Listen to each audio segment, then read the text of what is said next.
힐링가시라고 이규연이라는 분이 쓰신 책에 보면 이런 내용이 나옵니다.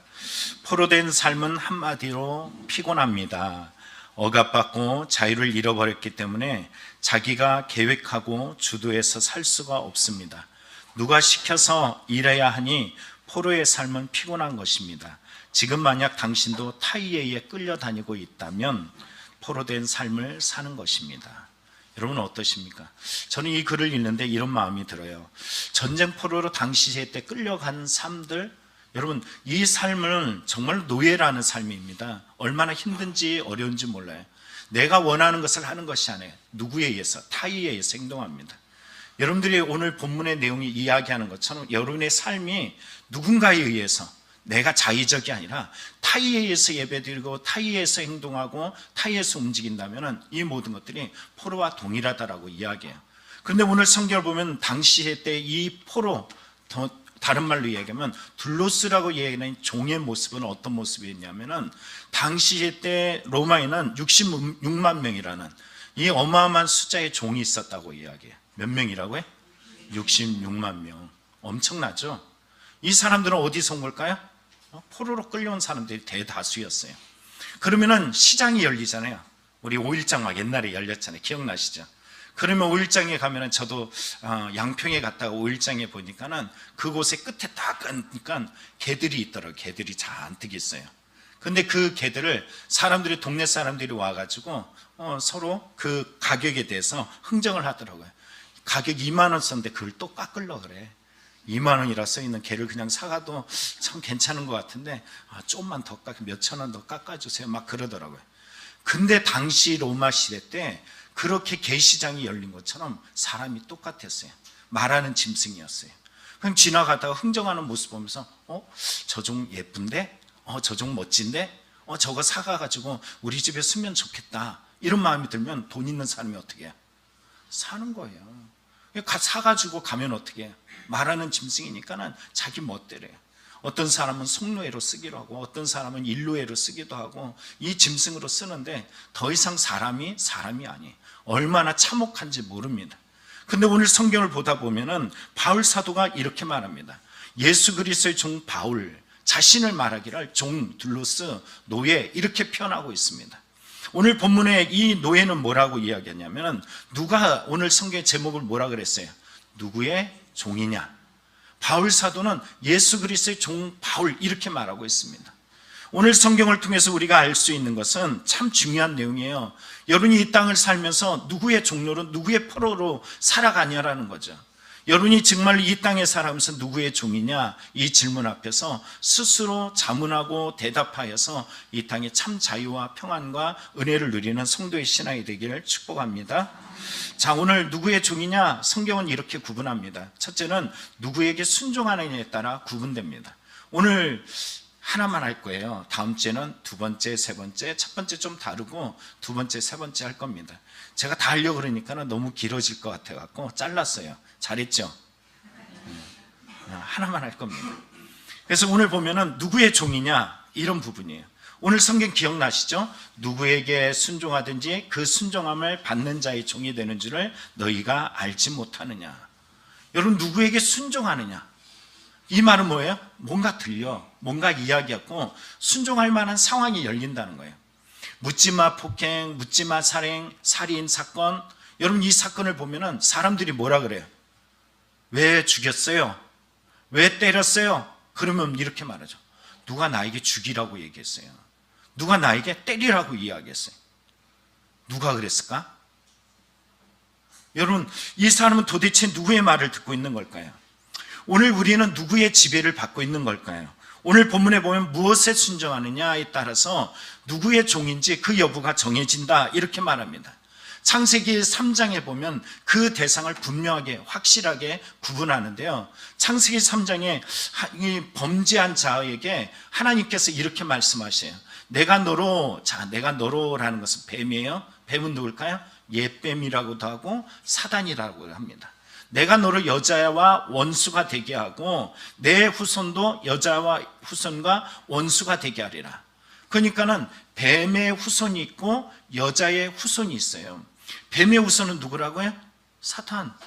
그러면 여자의 후손은 예수 그리스도, 오실 십자가의 그 능력으로 뱀의 머리를 깨붓을 예수님을 말하기도 하고요. 더 광의적으로 넓게 보면은 그 예수를 믿고 의지하면서 믿음으로 살아갈 그리스도인까지 더 넓게 볼 수 있습니다. 오늘 본문에 보면 뱀의 후손, 여자의 후손이 처음 맞닥뜨려서 싸우는 부분이 여러분 마태복음 4장에 나옵니다. 예수님께서 공생애를 시작할 때 40일을 금식하셨어요.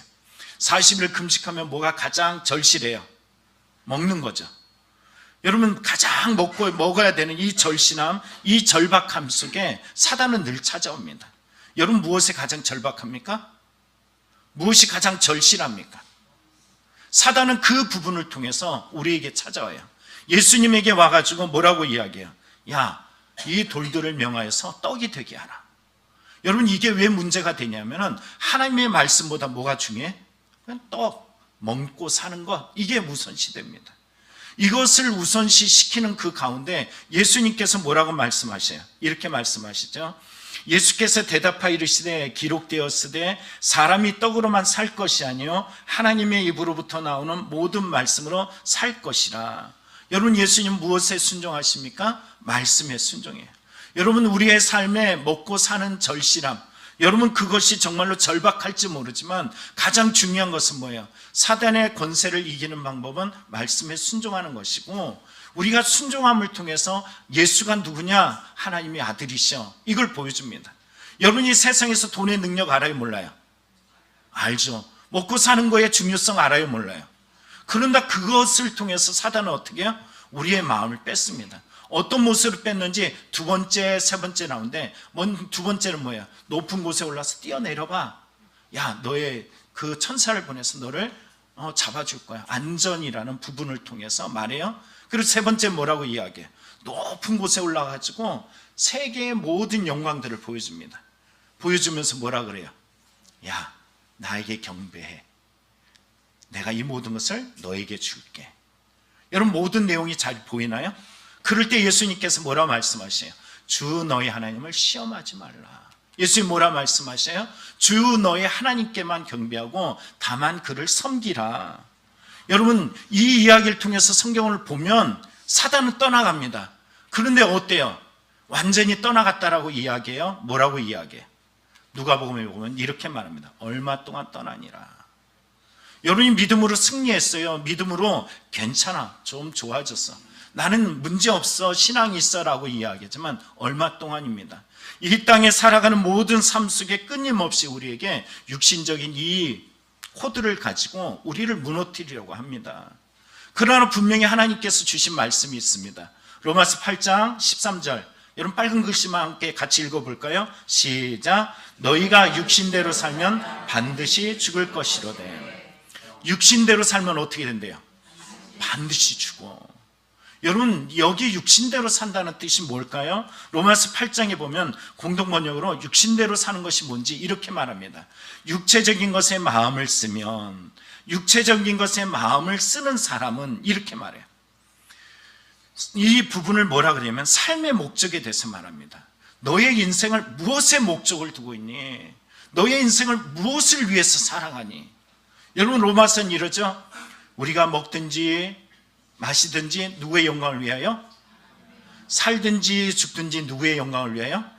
우리 그리스도인들은 자기의 영광이나 자기의 것을 위해서 살지 않는데요. 그런데 오늘 성경 뭐라 그럽니까? 이렇게 마음을 우리가 세상 것에 다 뺏기고 육체적인 것에 다 마음을 뺏기다 보면 마지막에 제 공동번역이다 보니까 하느님이라고 썼어요. 어떻게 된대요? 결과는 하나님의 원수가 되고 맙니다. 자, 이 말을 또 마태복음 4장의 이야기를 보시죠. 높은 곳에 올라서 천하의 만국의 영광을 보여주면서 어떤 일이 있어요? 이렇게 말하죠. 마귀가 또 그를 데리고 지극히 높은 산으로 가서 천하 만국과 그 영광을 보여주며 이르되 만일 누구에게? 내게 엎드려 경배하면. 누구에게 엎드려 경배하면? 마귀에게. 여러분 세상의 것, 세상의 가치, 세상의 육신적인 것, 이것을 통해 가지고 결국은 여러분 누구로부터 떼어내는 거예요? 하나님을 경배할 사람을 하나님을 경배하지 못하게 만듭니다. 여러분 이런 가치가 생기면은 우리의 삶에 무너지는 것들이 있습니다. 어느 날부턴가 신앙은 따분한 것이 돼. 어느 날부턴가 헌신이라는 말이 손해라는 말로 들리기 시작해요. 어느 날부턴가 말씀대로 산다라는 거, 그게 괜히 어리석어 보입니다. 어느 날부턴가 헌금을 드린다는 건 이상해요. 아까워. 자기를 위해서 쓴 것은 하나도 아깝지 않아. 어느 교회 목사님이 그런 얘기를 해요. 목사님, 우리 교회 청년들은 한 명도 헌금을 내지 않아요. 청년이 꽤 많은 교회입니다. 그런데 헌금을 내지 않는데. 여러분, 주님의 앞에 헌금을 드린다는 게 예수님이 돈이 없어서? 아니에요. 이 헌금이라는 게 그냥 헌금을 얘기하는 것이 아니에요.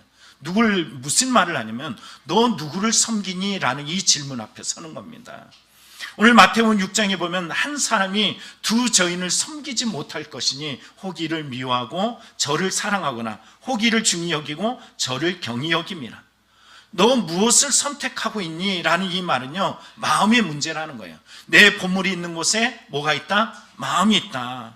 마음이 보물에 있는 곳에 우리의 행동이 있고 우리의 드림이 있고 우리의 삶에 쏟아붓는 그런 시간적인 것, 여러 요소들이 그 안에 있습니다. 여러분, 다윗을 보십시오. 자기의 삶 속에 자기가 원하는 대로 살고 싶은 것을 죄라고 이야기해요. 내가 원하는 대로 살고 싶은 그런 간절함이 누구보다도 심했던 때가 있습니다. 어떤 때냐면 사울 왕이라는 사람이 나를 죽이려고 쫓아와. 10년이 넘도록 쫓아오면은 여러분, 이 고통의 순간, 도망의 순간마다 어떤 순간일까요? 지긋지긋하죠. 제발 좀 저 사울이 죽었으면 좋겠고 나는 여기서부터 좀 자유하고 싶다, 이런 마음들이 있지 않겠습니까? 그럴 것 같아요? 안 그럴 것 같아요? 고맙습니다. 대답해 주셨어요. 그럴 것 같잖아요. 지긋지긋하잖아요. 누구보다도 이 지긋지긋한 삶을 청산하고 싶을 때 여러분, 그가 동굴 안에 숨어 있었더니 그 동굴 안에 응가하겠다고 사울왕이 들어왔네. 사람들이 그 들어오는 모습을 보면서 뭐라고 이야기하냐면 이렇게 말합니다. 다윗의 사람들이 이르되 보소서, 여호와께서 당신에게 이르시기를 내가 원수를 내 손에 넘기리니 내 생각에 좋은 대로 그에게 행하라. 누구 원하는 대로? 내 생각에 좋은 대로. 누구 원하는 대로? 여러분, 여기 엄청 중요한 말이에요.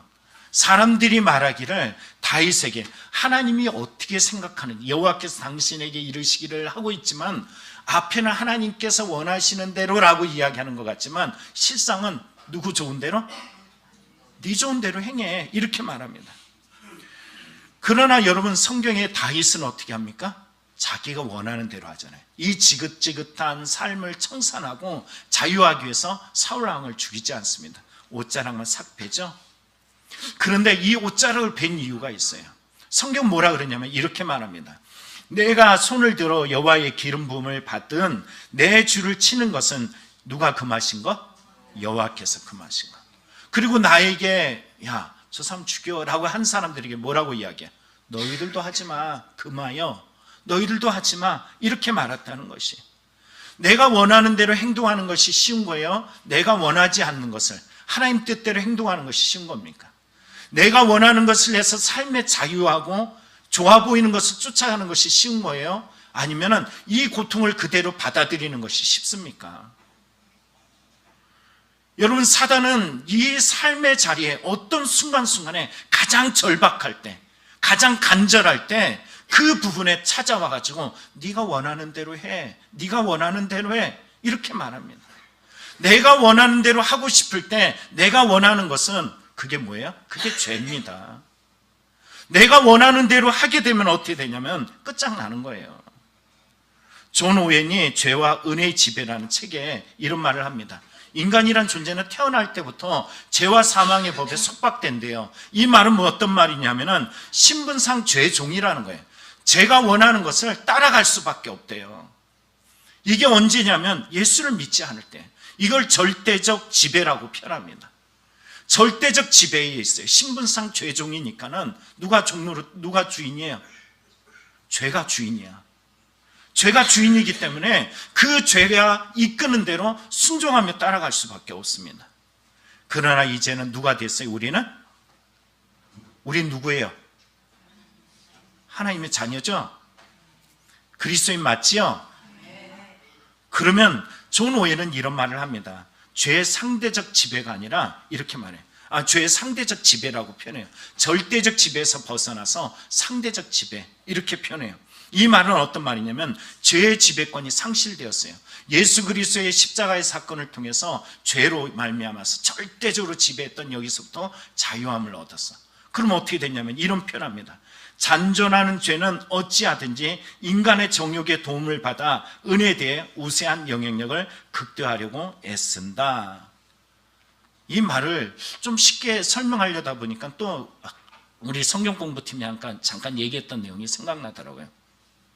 제 주위에 결핵에 걸린 것 같은 피를 토하는 분이 있었어요. 그 분의 한 분을 만나고 그분이 또 저를 만났어. 제가 이곳에 왔을 때 우리 성경 공부팀이 같이 했어. 다 위험에 노출될까요? 안 될까요? 노출돼요. 근데 그때 알게 된 것이 있어요. 우리 보건 선생님, 우리 황 집사님 아시잖아요? 이분이 그런 얘기를 해주더라고요. 결핵균이라는 것은 실상 모든 사람이 다 가지고 있대. 여기에 결핵균 없는 사람이 없다라는 거예요. 근데 건강하면 결핵이 안 나타나는 것뿐이래. 건강하지 않으면 나타나는 것뿐이래. 이 상대적 지배라는 것이 바로 그와 같습니다. 모든 사람에게 숨어있는 죄가 있어요. 이전에 예수 그리스도로 말미암아서 구원을 받았지만 내 안에 숨어진 죄가 있습니다. 이 죄가 있을 때 여러분, 이 죄가 은혜가 떨어지면 어떻게 될까요? 나타나요. 그래서 성경은 이 지배를, 이 죄에 대해서 지배할 수 있는 것을 로마서 6장 12절에 이렇게 말합니다. 그러므로 너희는 죄가 너희 죽을 몸을 지배하지 못하게 하여, 지배할 능력이 누구에게 있기 때문에? 있어. 그 몸의 사욕을 순종하지 말고 너희 지체를 불의의 무기로 죄에게 내주지 말고, 이렇게 말합니다. 절대적으로 죄를 지배했던 이 죄가 내 마음속에 지배하지 못하도록 합니다. 그럼 이 죄가 이전에 어떤 죄였을까요? 여러분, 이전에 절대적 죄가 지배했을 때 우리의 삶에 성경은 이렇게 말합니다. 허물과 죄로 죽었던 너희들, 보세요. 그때 내용들은 첫째는 그 죄 가운데 행하였어. 죄가 절대적으로 지배하면 어떻게? 그대로 행동할 수밖에 없었어. 이 세상 풍조를 따랐어. 하나님의 말씀이 아니라 세상 풍조를 따랐어. 그 중심에 누가 있었느냐? 공중권세 잡은 자를 따랐다라고 이야기합니다. 그게 지금 불순종의 영이라 그러죠. 그리고 네 번째 뭐라 그래요? 우리가 육체의 욕심을 따라 지내. 뭘 또 따라 지내요? 육체의 욕심을 따라 지내. 다섯 번째 뭐라고 해요? 육체의 마음이 원하는 것을 하여. 내가 원하는 것을 하여. 여러분, 조금 전에 사울이 동굴에 들어왔을 때 사람들이 뭐라고 이야기했어요? 네가 원하는 것을 하여. 여러분, 그러나 사울을 죽일 수 있는 마음이 있지만 내 마음에 무엇에 굴복했어요? 하나님의 법에 굴복했잖아요. 이 순종할 힘이 있다는 것입니다. 여러분, 이런 죄악들은 오늘날 잘 나타나는데 육체의 일 또는 육체의 법, 이렇게 표현합니다. 불의의 무기, 이렇게 표현하는데 여러 가지 내용 중에 볼 수 있는 대목이 갈라디아서 5장에 있습니다. 육체의 일은 분명하니 음행, 더러운 것, 호색, 우상숭배, 주술, 원수 맺는 것, 분쟁, 시기, 분냄, 당짓는 것, 부열함, 이단, 투기, 술취함, 방탕함, 이런 것들이래요. 이런 세상이 원하는 것들을 그대로 따라가며 나를 방치하다 보면 어떻게 된대요? 하나님의 나라에 유업을 받지 못할 것이다. 결국은 너 누구를 경배할래? 네가 원하는 대로, 네가 뜻한 대로 살아가다 보면은 어디로부터 끊어지고 누굴 경배하게 돼요?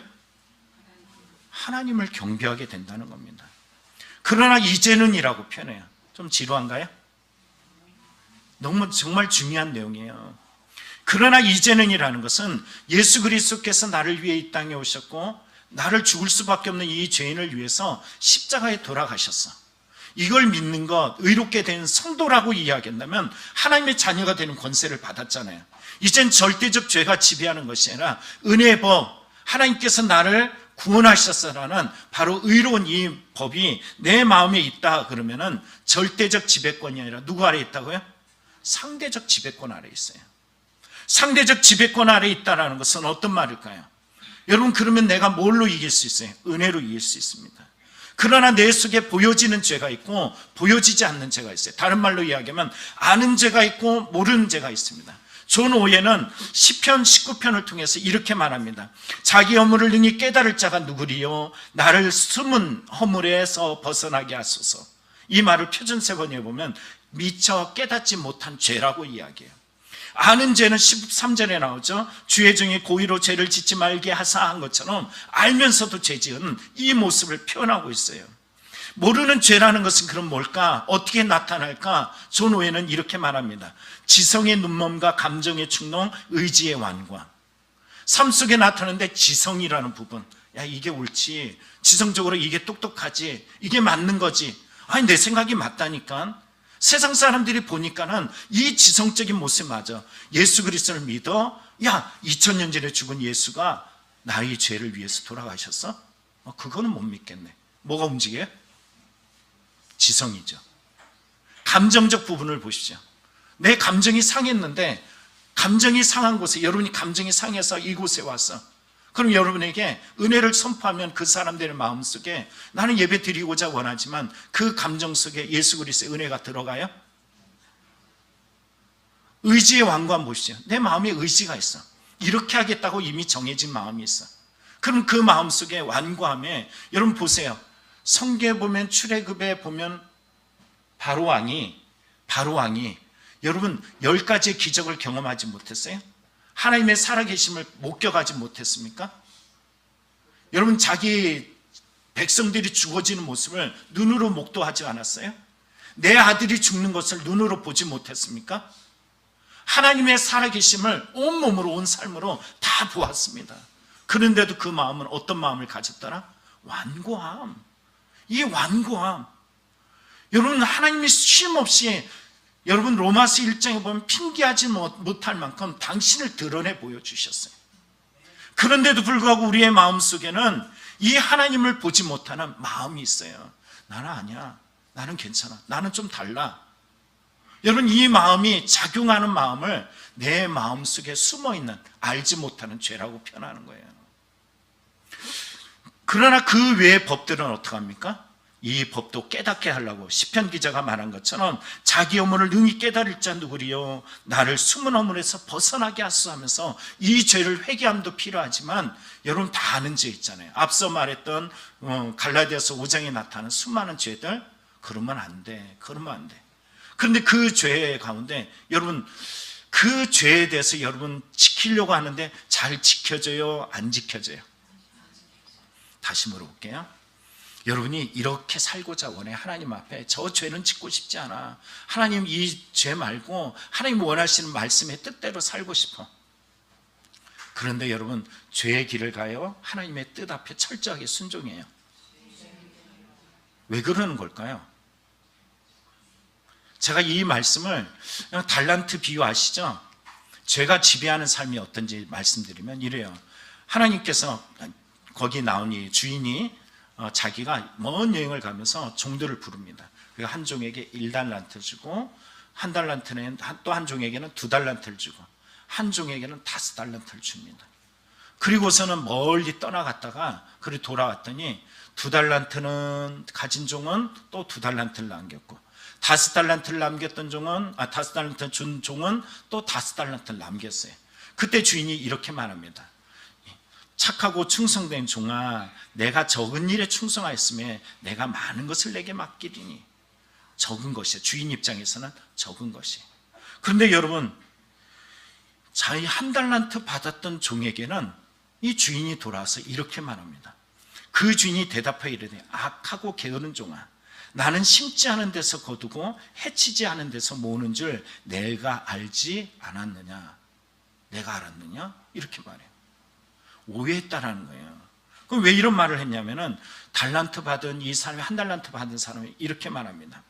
주인이여, 당신은 굳은 사람이라 심지 않은 데서 거두고 해치지 않은 데서 모으는 줄 내가 알았으므로 두려하여 나아가서 당신의 달란트를 땅에 감추어 두었나이다.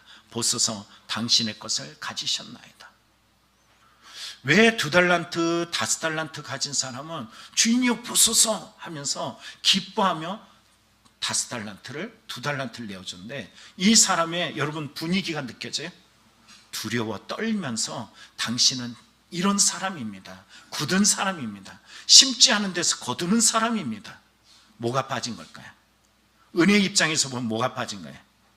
은혜가 빠져 있죠. 실제 1달란트라는 금액이 어마어마한 겁니다. 나라가 움직일 수 있는 어마무시한 금액이 달란트라는 비용을 써요. 개인이 달란트를 가졌다? 아무도 말할 수 없어요.